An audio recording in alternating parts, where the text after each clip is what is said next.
Lamaaf deemsa wal dhorkina rakkoon keenya cimaan kana walitti yaanne malee dubbiin keenya badii dhalee maaf walsa.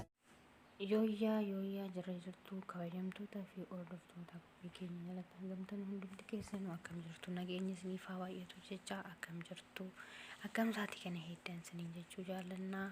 Har'ammoo oduu gaddisiisaa tokko isinii qabadeen dhufee jira. Oduun kuni seenaa biyya keenya keessatti guyyaa kaleessaa raawwatame Muhammad kan beektan yoo ta'e yuunivarsiitii keessatti maqaan isaa Muhammad jedhama.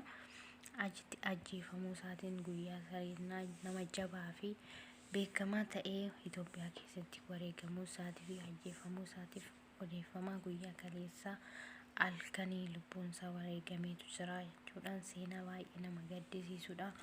Lammiileen keenya akkanatti gootota namoonni lammiidhaaf Oromoodhaaf ta'aa jiranii dhumaa jiru, karaatti hafaa jiru. Kan nama gaddisiisu keessa Oromoodhaaf gumaan namaa hin fuudhama, gumaan kee hin hafu jechaadhaaf lammiin hammas Itoophiyaa keessatti ribshaan adda ta'ee raawwatamaati jira jechuudhaan gaggeeffamaati jira. Gumaan isaa hin fuudhama jechuu malee namni gumaa namaa fuudhan hin jiru.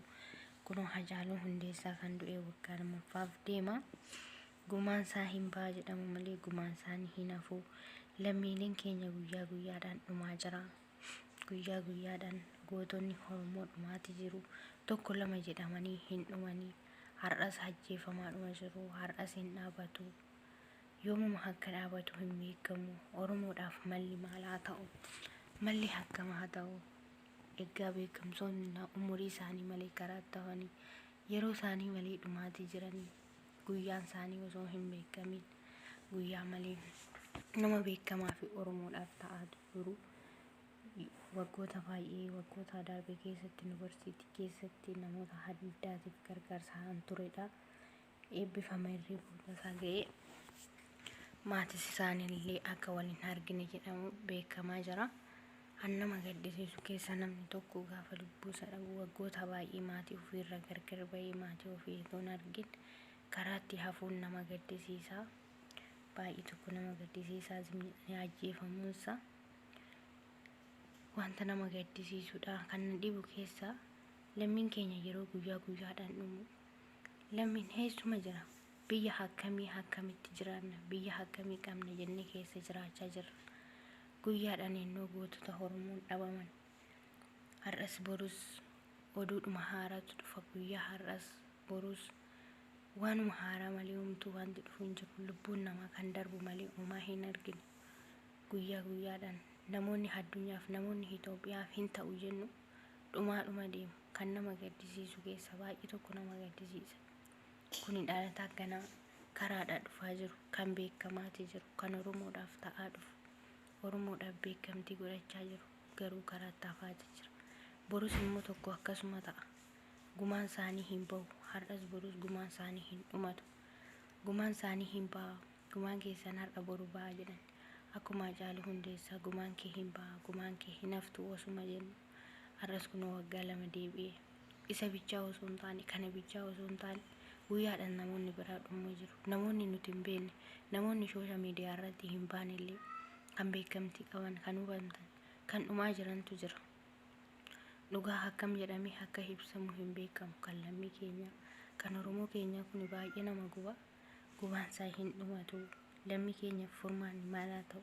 Akkanumatti osuma laalluu yaa dhumatanii guyyaadhaan haa dhumu immoo namni ilmoon namaa akkamuma haa ta'u jettu lammii Oromootiif sagalee ta'uun warroonni miidiyaarra jiru yeroo tokko lubbuun isaa darbu, yeroo tokko wareegamu finnee tasarratti haasofnaa irratti dubbanna lammii keenyaaf yaa beekamu jedhamnee hin ilaallu. Waan tokko jenneetuma bira dabarra malee wanti nama gaddisiisu tokko dhugaa baay'ee yeroo akkanatti ni nagaa dhugaa lubbuu isaa Waaqayyoo nagaan haa jiraachisu. Erga boqotetti immoo Rabbiin gumaa isaa hin gatini. Gumaan isaa siinaftu bara Waaqaa hinuma baati.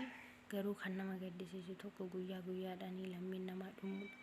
sabni Oromoo keessaa filatamee kan mataa qabu kan Oromoodhaaf ta'u kan Oromootiif fakkeenya ta'u guyyaadhaan dhumaa jiru jala ajjeefamaatii jiru kan nama gaddisiisu sana baay'ee nama gaddisiisa dubachuudhaafis nama dhiba. Kanan sinin jedha obboleeyyan kiyyaa oduun keenya har'aa seenaa gaddisiisan ta'e har'adhaa waan dhaggeeffataniif galatoomaa. Isinis illee yaada qabdanii irratti